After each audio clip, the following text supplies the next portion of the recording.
If you line up 10 consultants and they're all basically looking and doing the same, then you're not standing out. You should always think of, what can I separate myself, right? How can I provide extra value, extra service? So the Mr. Energy name did not come from me. People think I just gave it to myself because I'm Tony and I can talk to a wall for 5 hours with no problem. But that was a name that came out of two sources. One, client delivery. Over the years, clients, end of the project, how did it go? Hey, best practices, lessons learned for me. What stands out? Tony, your energy. Oh my gosh, I love that. Then through consulting success coaching program, on one of the calls, somebody gets on, starts talking and says, wow, you know what I need today? I need somebody's energy to get blah, blah, blah done. And it's not just about being extroverted or introverted. It's more about bringing something to the table that nobody else is bringing to the table. Take a step back and think, what else can I bring of value? And focus on back to the people and the culture and the client first mentality. Other people told you what your differentiator was, and you leaned into it. That is huge. What are people actually remembering about you after they work with you? Not your titles, not your certs, not the modules you're responsible for.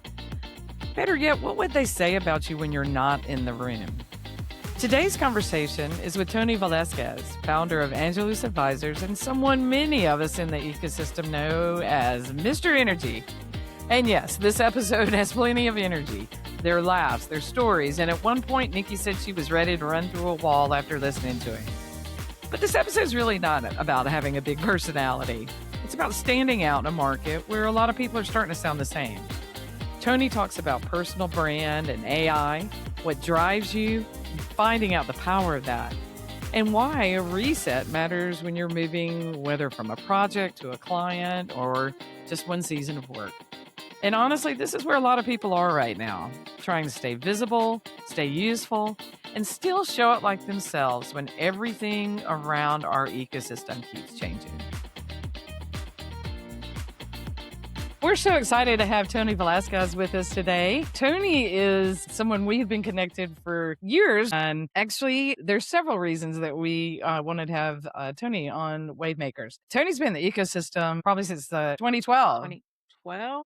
Yes, 2012.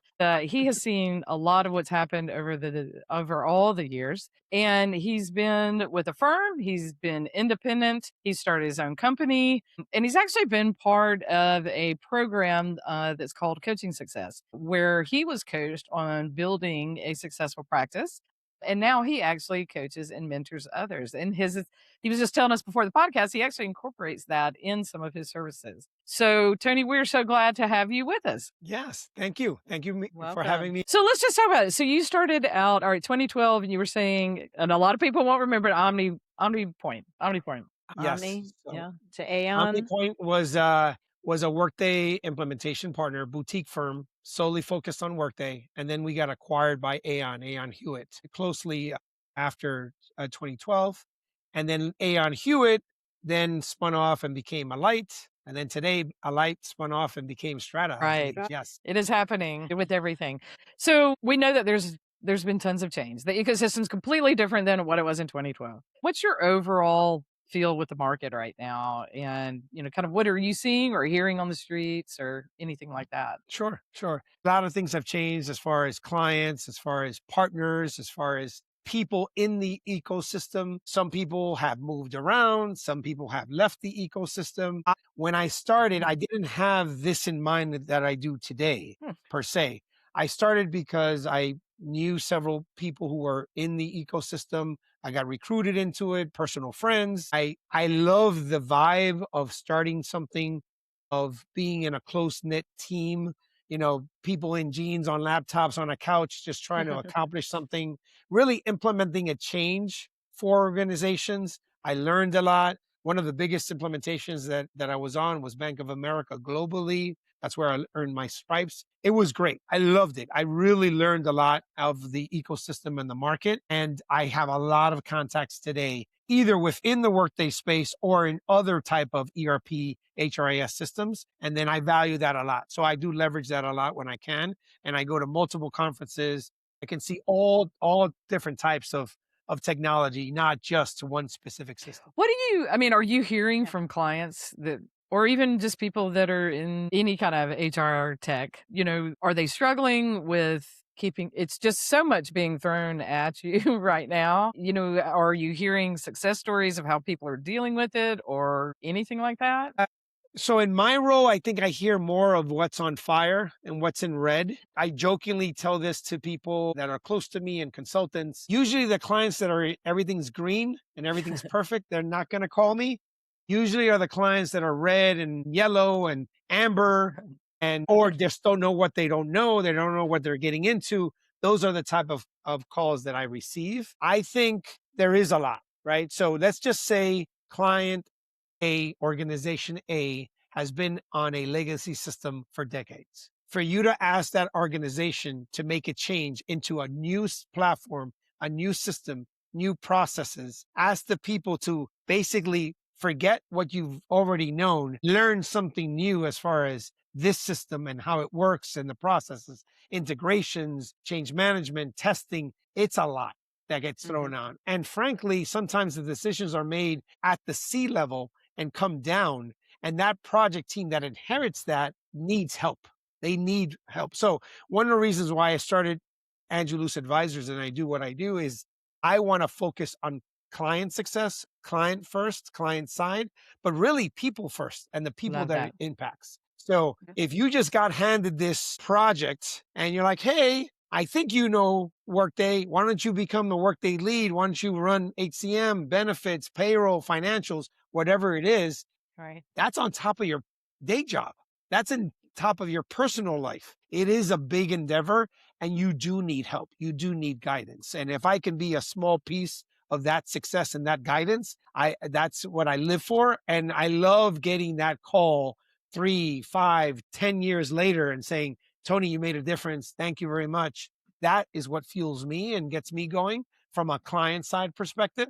So that's what I love to do and I love to focus on. And honestly, that's what, as I told you when I reached out to you, that was one of the triggers or one of the things that I'd seen in LinkedIn was someone that now you told me had been a previous client that you had helped even after the fact as they were transitioning into a different role. And I just think that's awesome. It's so much more than the system. You can Yes. tell your approach is that. And that's what it's Yes. about. Yes. When people ask me, what do you do? Obviously, ERP, HRIS, transformation, project management, program management, help people select, implement, and support systems. But at the core, I focus on people. I help people. I help people during that transformation. Change management for me is huge. To me, it's just like important, just like any other module in Workday. I can have the best project plan and we're on time and we're on budget and everything's perfect and all the workbooks are done and testing is done and we deployed on time and we didn't miss the go live, which some of that doesn't happen that way. But if nobody uses the system or they say that the system stinks or they have problems with the system later, that's really where the focus should be, right? It's how successful are the people using the system. Right? Absolutely. It's not necessarily just the technology around it. Yeah. I was going to chime in because you do work with so many people from leadership, and down. What is a non-technical advice that you can give, whether you are making those C-level decisions or just kind of getting started with hands on keys, um, that could help, with the changes, with the shift, with the unexpected, non-technical advice? Great question. Great question. So what I would say is be humble in the sense of your pursuit of knowledge and your pursuit of information. And now, because of so much technology and AI out there, really everything's at your fingertips for you to learn, right? Yeah. So what I would say for someone going through that journey is that expose yourself to that knowledge. Don't just say, well, that's not my area, so I'm not going to learn it. No, just the opposite. It's not area, so I will learn it. So I can know why we're doing. Why do I have to run this benefit integrations? Why do I have to create this workbook? Why do we have to test the system? Why does deployment work this way? I'm not a PM, but let me talk to a PM. I'm not a benefits lead, but let me talk to a benefits lead. Like you should be exposed to all that so you can understand the big picture and the why you're going to be asked to do certain things. You need to be open to learning new areas so that way you can go ahead and educate people along the way, right? So do I know it all? Like when I get on a project, they're like, oh, Tony, it's the Workday expert. I'm like, look, I'm not a Workday expert. there's 2 releases a year. So by the time the next release comes up, everybody's on the same playing field. There's something new that we all have to learn. So I'm very humble at that. I'm always learning. Now, I am here to serve. If I don't know the answer, I'm going to find out the answer. I'm going to help you get there, So am I the one that knows all the answers? I don't need to, but I want to make sure you get there. And if I walk away from this engagement, and let's say you're live on Workday now, I want to make sure I can give you all the tools in your tool belt so you can be successful moving forward. And that way you know it all. And it's not like, yes, I'm live on Workday, but I don't know how this works because no one ever explained it to me, or I never asked the right questions. Just the opposite. Yes, I'm live on Workday. I focus on this domain, but I really know the entire picture. And that makes someone, more comfortable with the process and the journey rather than just focusing on one particular area. And honestly, you're going to have to. I think so many people have said this, is that you've got to expand because AI is going to take away some aspect of what people have been doing. So, you need to get broader, and it allows you, especially as a contractor, to serve your client in a better way. But one of the things that you said, and I did my hands like this, it was, you're like, if I don't know the answer, I'll find it. And that reminded me when I left industry and joined Grant Thornton, I can remember when the final interview was with the partner of the practice. And I said, you're going to be billing me out at crazy amount of dollars. What if someone asked me something I don't know? And he said exactly what you just said. He said, as long as you provide value, and that could be finding the answer, even if you don't know it, you're providing value. And that's all that people want. And we literally, that stayed with me all these years. And we use that as we're even prepping people for conversations, whether it's contractors or for direct hire roles, is you don't have to know everything. Don't try to fake your way through it, and say, here's the way that I would go about finding the solution, because it still provides value. Yes. I love that. And that also kind of segues into another, just differentiating yourself, right? The differentiators out there. What have you seen, Tony, that maybe separates someone that's super successful and the clients are always knocking on their door, and others it's just not getting as much traction as they'd want? So this can happen to anyone, right? At any moment, something can impact you on what you're delivering as a consultant, on your business, on your small business, on your service, right? Apart from that, I think there are definitely ways that you can separate yourself from the herd. If you line up 10 consultants and they're all basically looking and doing the same, then you're not standing out. You should always think of, what can I separate myself, right? How can I separate myself? How can I provide extra value, extra service? So the Mr. Energy name did not come from me. People think I just gave it to myself because I'm Tony and I can talk to a wall for 5 hours with no problem. But that was a name that came out of 2 sources. One, client delivery. So I was on project teams for Workday, implementing Workday, global organizations. You might have project teams from 10 people to 60 people. And you, as the project manager, were coming on board. People don't know you. You need to create instant rapport, and you need to build that relationship in order for you to get to the final destination of implementing a new change, a new system, of building a transformation. Not an easy task, but most project managers, and I am part of PMI, so in case I upset any of my project managers out there, most project managers don't come with a lot of flavor when it comes to delivering all this, right? It's pretty standard, pretty this, pretty mundane. Let me talk like this. So you lose, you're gonna lose people, right? I mean, if I'm managing a global implementation of 60 people and various languages, I can't talk like that. I can't communicate like that. I need to bring the energy each and every day. Even when I'm tired, I have to bring that to the table so people get motivated to get done whatever they need to do. So over the years, clients, end of the project, how did it go? Hey, best practices, lessons learned from me. What stands out? Tony, your energy. Oh my gosh, I love that. Wow. I've never had a PM like you. I wish every PM was like you. I didn't know what I didn't know, but because you were leading us, I was more comfortable in the process. Tony, there was times I didn't want to go on this meeting. I didn't want to go to this discovery meeting, but you were there and you motivated us and you got us there. That meant a lot. That's why I was on that call. Wow. Okay. Wow. Then through Consulting Success, which you mentioned earlier, it's a coaching program for consultants, all walks of life. Was a client for 3 years. Now I'm a coach. On one of the calls, somebody gets on, starts talking, and says, wow, you know what I need today? I need Tony energy. That's what That I is need. so I need funny. Tony's energy to get blah, blah, blah done. And it's not just about being extroverted or introverted. It's more about bringing something to the table that nobody else is bringing to the table. So back to the analogy of the 10 consultants lined up, take a step back and think, what can I bring to the table? What else can I bring of value? And focus on back to the people and the culture and the client first mentality. It's not just how quickly can you implement. It's more of how can you adapt to this change as a team and how can you motivate people to get there. So I love doing that. And it's genuine. People say it's there.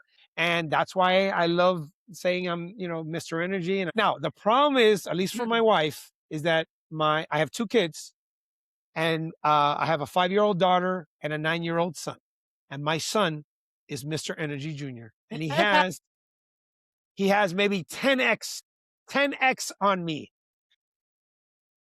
So there's days that it's just like, this is too much. My wife, who's an introvert, looks at me and says, it's your fault. And And why do you, I mean, it obviously is just other people picked it up, gave you the nickname. It's just natural. But why do you think, even those that have been in the industry a long time, why do you think they struggle? Makes them maybe less memorable, but yet they have the same amount of years of experience, the same amount of projects. Why do you think some of those people maybe struggle a little bit of bringing that out? that's a good question. So let's start with being a consultant. Being a consultant is not easy. I have had over the years people approach me in all walks of life, in all companies, in all companies that we work with, and they're like, Tony, I can't do what you do. How come? I just can't. I don't know when's the next project. Yeah. I don't know when the next paycheck. It's also that mindset at the very beginning. Some people are consultants that really maybe shouldn't be consultants, right? So if that's your mindset from the very beginning, it's really hard to bring out that extra energy that you need because you're already defeated in your mind, right? You're like, yeah, I'm doing this, but at any time someone's going to pull the plug, or I'm doing this, but I'm just doing it to do it. It's not really my passion. Like, so there's different layers to that I think Yeah. add to why someone could be successful. At least for me, my why is my family. It is not me, my experience with Workday or my experience implementing or anything like that. My why is my family. The reason why I Nice. made the decision is because I want the flexibility to be at home, to wake up my kids and argue with them every morning so they can get out of the house and go to school. Sometimes I'm able to drop them off at school. Sometimes I can do school activities. After school, I can sit down and do homework. I can do Disney trips. I've taken many calls from Disney, right? I can go on vacations and be more flexible. I want to be the hands-on dad that my dad couldn't be because my dad Wow. was always working. So Yeah. I'm always working, but I'm incorporating that time with my family. That's what motivates me. That's my fuel. So that's my why. So when I get to the table, to answer your question, hey, why do you think people aren't as successful? Why don't they bring that? That's what fuels me. So does Mr. Energy get tired? Yes. Are there days I get lazy? Sure. Are there days I'd rather do something else? Yes. But my fuel is my family. Second to that would be my clients because I really am invested. It's a relationship to me. It's if I say yes to this, it's going to happen. I even tell clients if I hit the lottery along the way, even though I don't play, I'm not going anywhere. Like I want to make sure this is successful. Then I can go stage left and then I can go and say, I did everything I could. I took everything out of my tool belt to make sure this is successful. Now I can move on and do something. Oh, I mean, to have that why, I think you nailed it, right? There's got to be a reason. We talk to contractors, consultants, or those that want to move, go independent, start their own business. Where do you think that may not be the right path for them? Not even the technical piece, right? Because they're going to have that technical side of it. What have you seen out there that even folks that have done it didn't quite have what it takes and they had to go back? What's your advice? I would say take personal stock on your abilities, on what you do well, what you need to improve on, and what you clearly do not do well. Don't try to convince yourself if that doesn't happen. So, for example, if I need to work on my communication skills, my public speaking skills, my presentation skills. Frankly, you have so many resources around you to improve that. Very easily, you can ask a spouse, a friend, a neighbor, a cousin, hey, record me. I'm going to give you a 30-minute presentation. Just record me. Tell me what you think. You have your own perception, but others have as well. And listen and adapt. So that is, I think, something that people don't do. Another thing that I like to do is reset. Yes. So for example, I've done multiple Workday implementations. The Workday implementations now could be 6 months, 9 months, a year. It's tough. And when I finish one to get into another one, I need to reset. Why? Because now I have a new set of stakeholders, a new set of project teams. They don't know what they're getting into. I can't come to that second engagement already defeated because of the first one. I can't already be like, yeah, I'm tired. Yeah, I can't. I need to reset and bring that spirit up again because it's brand new for them. And I need to communicate that. I think if you are working on your own, you need to be conscious of what you do well, what you need to improve on. And if you need to improve on, dedicate the time to improve on it. And if you're not well, and this is not your area of space, guess what? Don't do it. You can partner up with somebody else. You can communicate directly to the client. I do A, B, and C. I do not do D. Can't be everything. I just don't do that. It can't be everything. And people will appreciate that more than you walking in with a cape saying that you do it all and then you don't deliver. Then people have a bad taste in their mouth. Then someone talks to someone. I know you. You're the one who dropped the ball on this other project. Wow. Yeah. I never want that to happen to me. So even though I'm Tony, I'm Mr. Energy, I have 14 years of experience, I have to always reset. And I'm like, I'm going to hit this out of the park. I'm going to show them that I have this experience. I'm going to prove to them that I can work with their team. I'm going to add that extra value. That is what fuels me. Now, behind that, I said family. For that, I fuel myself because of family. Who's my family? My mom and dad. They came to the U.S. as immigrants. My dad, lucky enough, had a white-collar job, and I saw his diligence when it comes to work and his work ethic and providing value. So each time I need to fuel myself, I think of my dad. My dad's birthday is this weekend. He's turning 83. Oh, good. So, all right. Happy birthday. That S on his chest might be a little faded now and he's a little older in years, but I value what he taught me and that work ethic. And that's what fuels me each time I have to present.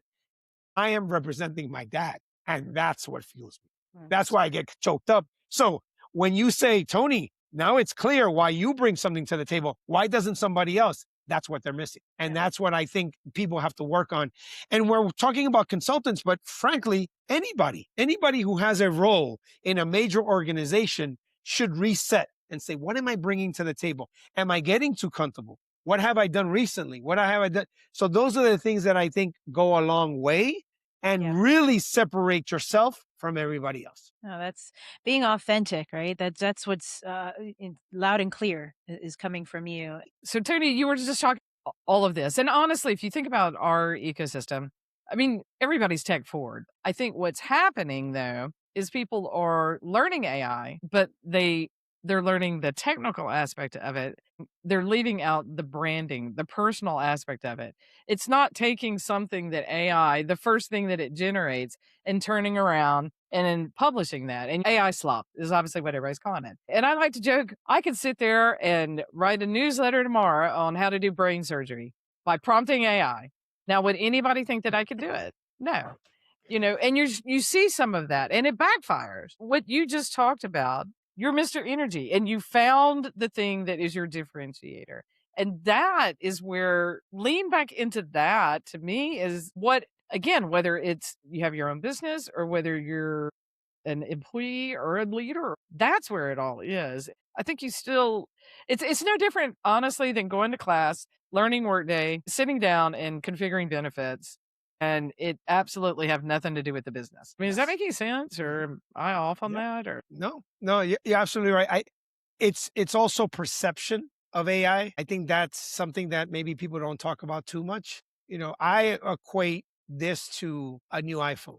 Yeah. Right. So when you get a new iPhone and you rush to the store and stand in line if you need to, and you buy the new iPhone, you don't then wait and say, call an associate over and say, hey, excuse me, when's the training class start? Where's the training manual? Where's that? Where's that at?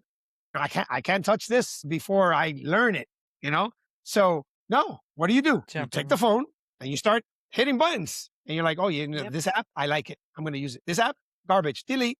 And then you just do this and your contacts and this and that. And and to your point, Carla, in my case, how can I use AI to bring out more of Mr. Energy?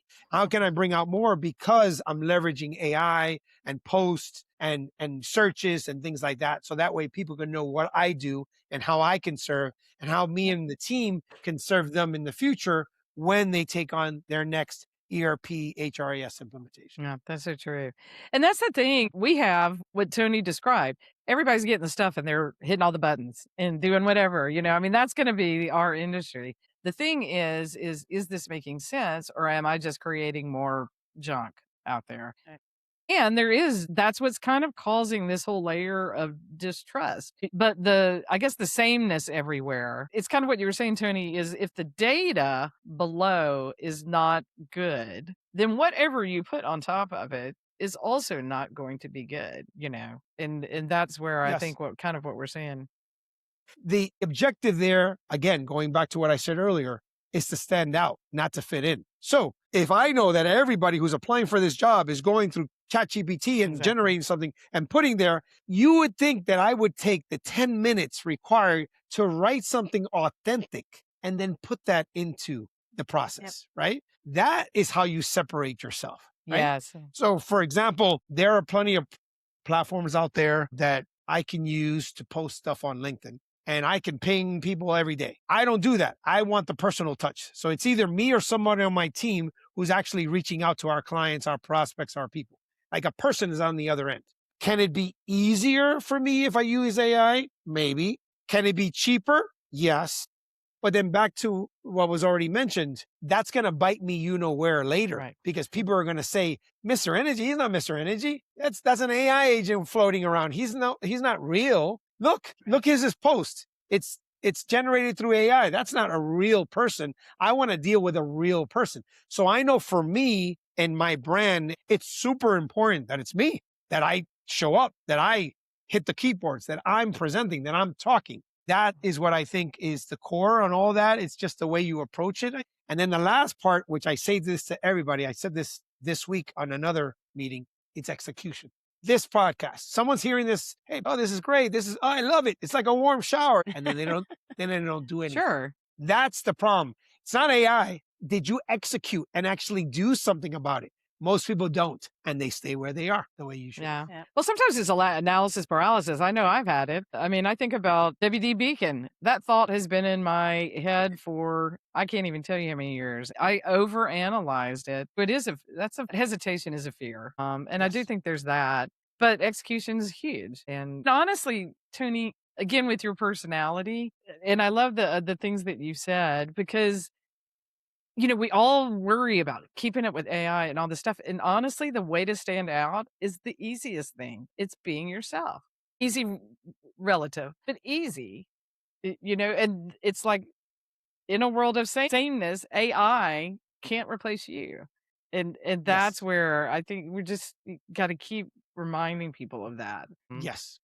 And that you should always feed. Like you always have to grow. You can never be replaced. You can never be replaced. And something that I like to tell people is when you are focused on the fear, you've already failed.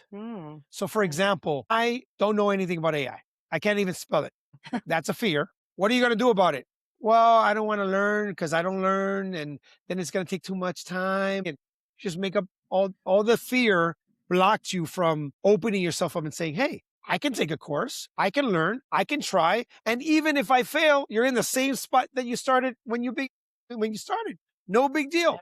That is the mindset that people need to change when it comes to new technology, new processes. That's great advice. And you can see, Tony, why you've also naturally become that coach too, right? Like I'm ready to run through the wall, with you just speaking. It's fantastic. And you also take that to your clients and, and that's a gift. Thank you. And again, AI cannot replace that. This is you. And So that's huge. also what we tell people is just be yourself. You're the brand. And I You will tell say your this, story. you mentioned it's a gift. However, that gift, I keep on feeding that gift Right. through the work that I do with clients, through the work that I do with consultants, through my coaching. I'm only better because I keep on focusing on that and I That's take amazing. what I'm receiving from each of those experiences and engagements. If I would say to myself, I know it all, I'm going to keep doing what I do and not change, I would not be able to provide that gift over and over again. Right. So I Yeah. think it's definitely being humble, but I really appreciate those words. That fuels me. And that's why I do what I do. And I try to put a smile on people's faces. Yes, it's tough. Yes, it's changed. Yes, it's technology. Yes, it's AI, whatever it is. But we'll get through it together. This is not something that is impossible to achieve. Absolutely. Nice. Well, I got a couple of Nice. questions That's before we amazing. get to the barrel rush round. So I saw that you did a post one time, Tony, that said, "Go live's not success." So let's talk Mhm. leadership for a second. Go live's not success. So what is? Or so if a leader is focused on a digital transformation, implementing a new system, new ERP, etc., the definition of success first gets defined before you get the success. So at the very beginning, pre-planning, way back when, that leader should have had multiple conversations with the stakeholders, with the project teams at all levels, not just direct reports, at all levels. Hey, future state, what success would mean to you? Today, you're working, I don't know, X number of hours that are inefficient. How do you see that being efficient in the future? Those conversations is what defines the success. And those guiding principles is what you have to say day one of the project. Once you get to the end, it's easy to then celebrate the success because it's everybody's success. I think where C-level misses that is when they define the level of success, they don't talk to anybody else. For example, my level of success is my old system cost me 5 million. Yeah. This new system cost me 3 million. I'm saving $2 million. Success. And then they get to go live, maybe, or past go live. Maybe they did save that money. Probably didn't because change orders ate them up because Exactly. they didn't have a clear vision of what true success is. But they got there. But now that people hate the system, that people don't use the system, that people are complaining, that people are leaving, retention, that is the big picture, right? So it's more detailed than that. Yes, you might be saving money, but you also want to retain 90% of the folks that are involved. You want to provide them a bonus. You want to provide them with knowledge transfer. You want to provide them with a stability of, hey, your job isn't going to get replaced by this system. If you communicate all that and bundle that up, man, how can that not be successful, right? Now it's like Nicki said it earlier. Now I'm running through a wall for this project, right? Because now I know what is at the end of this rainbow and it's success that's defined by me, not just by a C-level pushing it down. No, that's so true. I mean, being a leader today, I really, really feel sorry for there is so much going on. There is always a fear of when you hire a vendor or when you bring in an employee, am I going to be dealing with this 6 months down the road? Am I going to be dealing with this all over again? Then you've got, is this really news or is this really reality or is this just vendor pitches that I'm seeing everywhere trying to create a market? And then you've got, as you said, the C-level going, we need to save $2 million and you've got to go figure it out.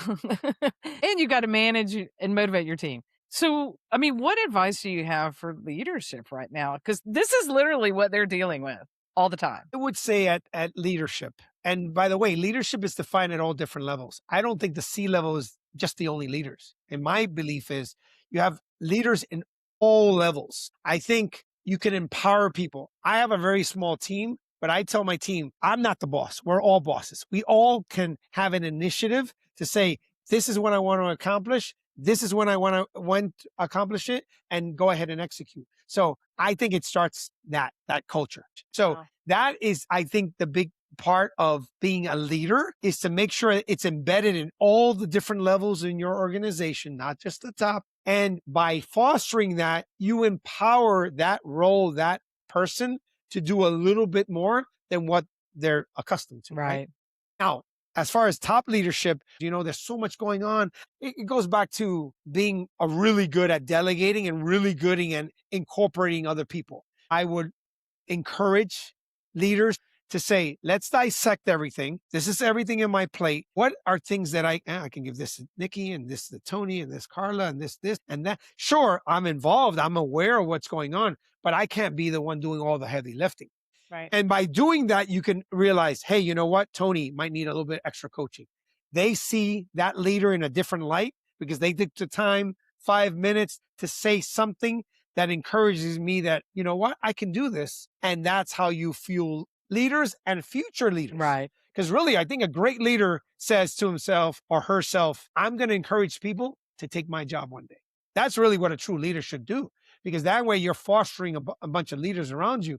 And you should celebrate when someone leaves the company because it's a promotion and they're going to do something bigger and better. You should promote that. You know why? Because I was the one who encouraged that. I fostered that. I provided that. Too many C-levels or even organizations do the exact opposite. Yep. Nicki's leaving. I got to escort her out the building. Nicki, why are you leaving? Oh, I'm going to go and do this. I'm going to run my own business. I'm going to get a PhD. Hey, guys, you could be Nicki. Perfect. You can do what she's doing now. How powerful is that? First of all, if an ex-employer would have told me that, I would have stayed. I would have never left, right? Yeah. Because that community, I'm like, wow. And back to what we said earlier in the podcast, if I line up 10 C-level roles and they all do the same and they're all talking the same, how can I separate myself? How can I be different? Well, I think that comes down to it, right? Is trust and just just allowing your employees, like you said, from analysts all the way up, just believe in them, right? And let them do their thing, let them work their magic. And then you know what? If they make a mistake, that's okay too, because you fail forward. Mhm. But I think making people feel comfortable in their environment, knowing they're supportive, knowing they have that backing. I think that's important, and I think it allows people to excel and move, and not necessarily move out the door, out the company, but move within and up, and keeping that talent in house, Yes. retaining that talent. But one of Yes. the things I like, Tony, that you said around that, because it actually relates to being a consultant, being a contractor, being a individual contributor. If I work myself out of a job, then I've done it right. If I've empowered enough people around, if as a recruiter, we have placed people and you don't have to call us for years, we've done our job right. As a consultant, if I've gone in and I've helped with user adoption or, not only the system going live and you feel comfortable and you don't have to call me, then I've done my job. I mean, so all of that, it just as you were saying, I'm like, it relates on every level of service out there. Yes. And now that you said of service, I think at the core, that's if you have the mindset of service, how can I serve? How can I make people around me better? As opposed to it's me, it's all about me. The of service that mindset is so strong, because if you put that first, you open up yourself to so many possibilities and people gravitate to that. And it depends on what it is. For consultants, that's super important, because you need your former clients, your current clients to talk to your prospects. So I'm only as good as my last project. I say that to myself mentally all the time. Yes, I got 14 years. Yeah, that's all great. But if my last project wasn't a success, how can I get my next project, right? If my last project was me being bad Tony instead of good Tony, more people in that was involved with that will talk to other people and say, yeah, he might have been like that before, but lately he's been like this. There's no bad Tony. Right? So Because you didn't reset. You didn't reset. That's it. That's the That's part of it. it. He didn't reset. you guys have been paying attention. You guys passed. Yay. All right, Nicki, we're going to make high energy Tony go through the barrel rush. I think we're ready for it. I know Tony can handle it. Let's see. This is just really, Tony, just quick questions. What comes to mind? Like you're in the wave, you got to get in, you got to get out.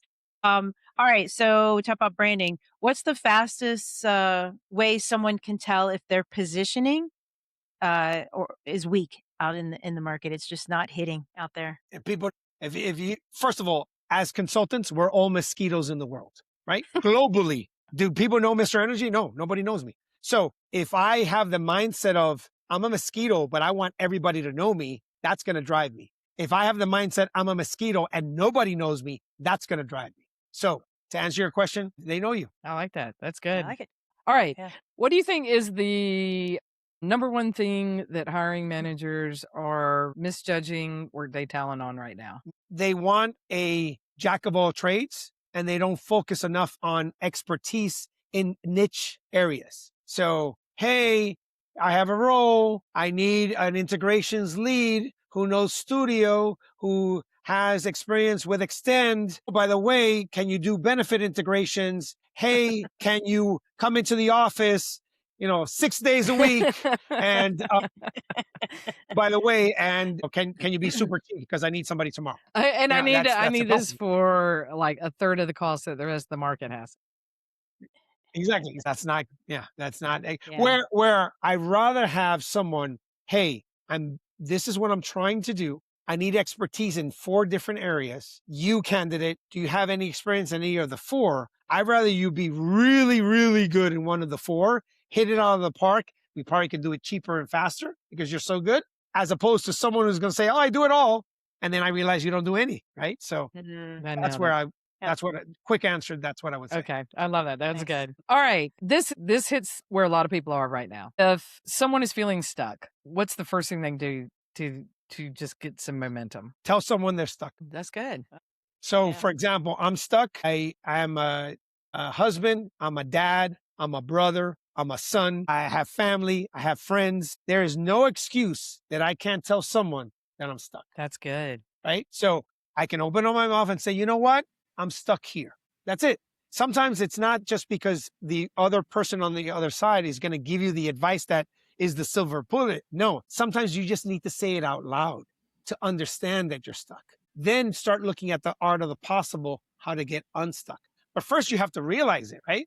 I coach and I tell people, I love the exercise of being in front of a mirror because the mirror doesn't lie. So if you're in front of the mirror and you say, I'm stuck at fill in the blank, and then let it set in, then you can add more to it. How do I feel being that stuck? How does that impact my family, my friends, my financial life, whatever? And then that'll motivate you. You know what? I got to get unstuck. So I'm in front of the mirror. I'm stuck. Why are you stuck? That's the mindset that changes when you're in front of a mirror, and that can take you 5 minutes. But if you don't do that, nothing gets in motion. And if nothing gets in motion, you don't execute. And if you don't deliver, nothing gets done. Well, I will conclude the barrel rush with my favorite question, Tony. So, and not that you probably need a go-to song, but even Mr. Energy has probably a need to get pumped up every now and then. But what is your favorite jam, your favorite song to just kind of keep you, motivated? Or if you're having just not the best day, you hit it, you turn that one on. I think I lost my camera on that one. Got so excited. Let me see. I would say Celebration from Kool and the Gang. That's fun. Yeah. It's a cool song. It's a good party song. Like Yeah. usually big parties, weddings, things like that have that. I like the band, but also let's take a second to think deeper, right? Celebration. Ah, I see what you're doing Do there. you have anything to celebrate, right? Me, I am a dad. I am a husband. I am a brother. I'm a father, all these labels. There are celebrations in my world that I should take the time to celebrate. I'm breathing. I'm healthy. Later on, my kids are going to be running through the door, and let's celebrate. You know why? Because tomorrow that's never going to happen. Right. I love it. I love it. Beautiful. That's wonderful. So celebration. Celebration. song. That's it. I like it. And now when I hear it, I'm gonna have to think about you and mosquitoes. Apparently, Yes.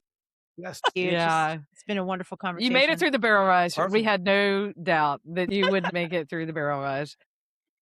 This is what I thought this conversation would be like.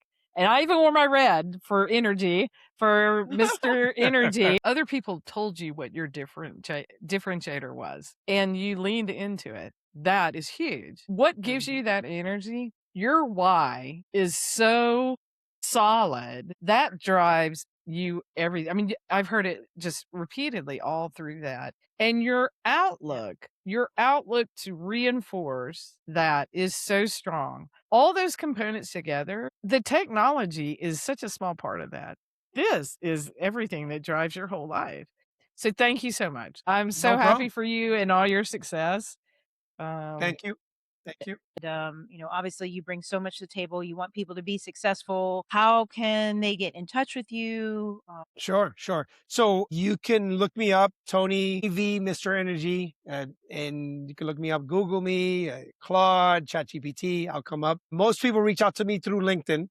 I do review all my LinkedIns. Also in LinkedIn, you have my contact information. So I have my email and things like that. Company name is Angelus Advisors. You can also find us there. And then I'm usually hitting the conference circuit. So HR tech, Workday related, other HRS platforms. So I am in Vegas a lot, even though my wife thinks it's because it's the World Series of Poker there, but I do go there a lot because of the conferences. So Yep. if you see me on the road, if you see me anywhere, feel free to stop me, say hi. I'd be more than happy to shake your hand, give you a hug, and talk and see how it can help. We'll be at Rising with Tony in the corner dancing to Celebration. So there we go. I have to request that from the DJ. Yes. We probably would have to. Well, we 2 of the 3 are South Florida, so we certainly know how to rock a dance floor. Whatever. That's true. Whatever. If people only knew what I had to live with on this podcast with you two. If this conversation made you think about what people actually remember after working with you, do something with that. Ask yourself what people already come to you for. Ask what they trust you to handle. And ask about what they say about you when you're not in the room. That may be closer to your real differentiator than anything on your resume. Follow WaveMakers for more conversations on Workday careers, leadership, and what is changing across the ecosystem. And for more Workday market perspective, subscribe to The Signal on WD Beacon.